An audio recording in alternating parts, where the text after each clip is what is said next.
Hey, this video is part of our Vitamix 101 course. Yeah, you can buy this course where you'll get the recipes, shopping lists, quizzes to test your knowledge, support from us, and lifetime access. Otherwise, you can keep watching for free on YouTube.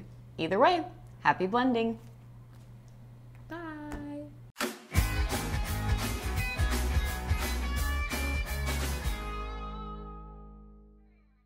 All right, welcome back. I got to admit something. The first time I made a nut butter in my Vitamix, it was a little scary. I think it was because I had to use the tamper, but also the sound that the machine makes, it kind of sounds like the Vitamix is struggling. The good thing is the technique is actually really easy and not hard on the machine if you just trust it. And after 1 or 2 times, you're going to be able to get nut butters that have the perfect consistency. So either crunchy or creamy, however you like it, that are filled with flavor, natural, rich, mind-blowing to someone who's never tried homemade all-natural nut butters.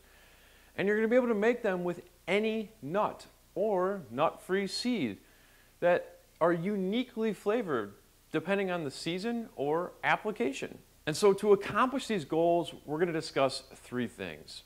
First, preparation. What do we need to do to get ready to make homemade nut butters? Second, we're going to discuss the tamper. This is the tool that we're going to use in conjunction with the Vitamix to get it to work more efficiently. And third, we're going to discuss sounds and smells. What should we expect to hear and smell when we're making nut butters? All right, let's talk preparation. Preparation is super important for making homemade nut butter in your Vitamix. Why? Because if the nuts aren't in the right form, you're not going to get the results you're looking for. Sometimes the nuts need to be roasted, sometimes they need to be soaked, and sometimes they need to be mixed with a little bit of oil.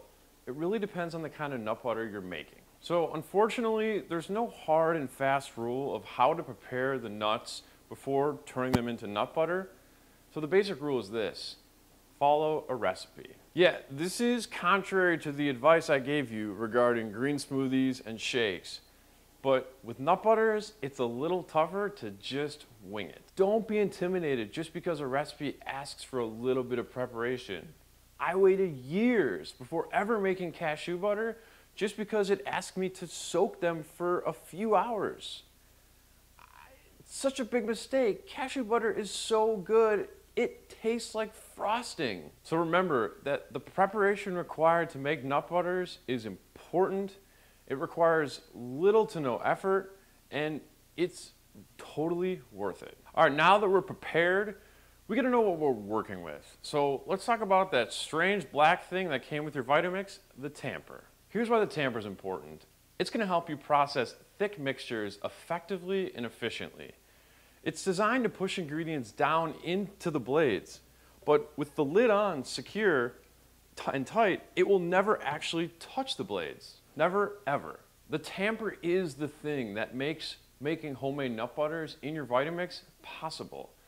And it also helps you get precise textures with things like frozen desserts, which we're going to talk about in the next module, and things like a multi-textured salsa. But the tamper is not something you should need to use every single day. If you feel the need to use a tamper for your smoothies, you're probably doing something wrong. But for nut butters, we will use the tamper, and we're going to use it to gently push the ingredients from the container walls into the center so the blade can process them. And when we're doing that, the Vitamix is going to be making some funky noises. Let's talk about that, shall we? All right, it happens to everyone. You're gonna think your Vitamix is broken or crying, begging you to stop. Oh, wow, it's too much work. That high-pitched chugging noise can't be good, right? In fact, it's totally normal. You're not hurting your machine. It's telling you that high-pitched chugging noise is your Vitamix saying it's working, it's doing its job.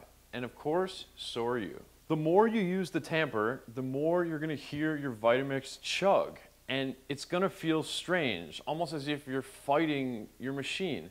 But after about a minute of processing and using the tamper to push the ingredients down into the blade, that high-pitched chugging noise will flatline, and that's how you know it's done. Remember that making nut butters in your Vitamix is going to sound violent, it's going to feel violent, and it actually is kind of violent. But keep in mind that your Vitamix is built for this task. And if your Vitamix ever feels like it's working too hard, like if you're processing nut butters for well over 1 minute, it'll shut itself down to cool. It shouldn't do that, but if it does, it's totally okay. Okay, to recap the noises you're going to hear when making nut butters, expect a high-pitched chugging noise for the first 45 seconds to a minute. Eventually, it will flatline, and that's how you know it's done. Okay, those are the basics of making nut butters with your Vitamix. All natural, super healthy, super delicious. But before we wrap this unit up, here are a couple of bonus tips. All right, bonus tip number 1.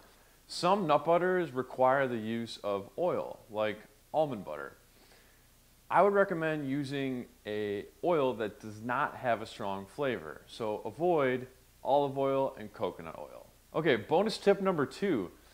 If it smells like burning when you're making your nut butter, it might not be the motor. It might be the nuts that you put in were a little over roasted.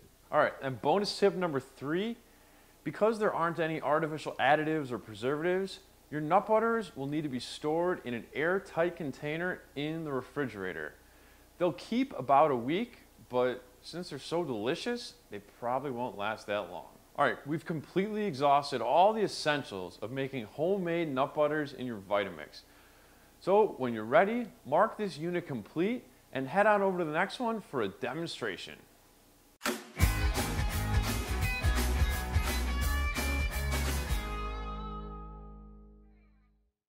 Hey guys, you know how good it feels when someone presses like on your Instagram photo or your Facebook post?